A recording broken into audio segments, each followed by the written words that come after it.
Hi everybody, Miss M here.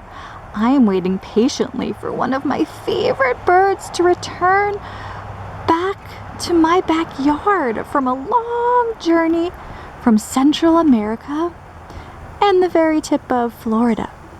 That is the ruby-throated hummingbird. Hummingbirds are amazing because they're so small and they have to travel so far. They're called hummingbirds because when they flap their wings, it sounds like a hum. So here's a picture of the male ruby-throated hummingbird. And they're called ruby-throated hummingbirds because they have ruby throats. Well, the males do. And this is a picture of the female. She does not have a ruby throat.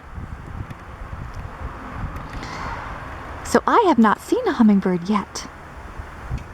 You might actually beat me to the challenge. You can attract them to your backyard by making sugar water for them like I have here. You boil 4 cups of water to 1 cup of sugar. And make sure you change it every few days so the birds don't get sick. You can also plant flowers that hummingbirds like. I planted cardinal flower and wild columbine in my backyard. So good luck finding the ruby-throated hummingbird.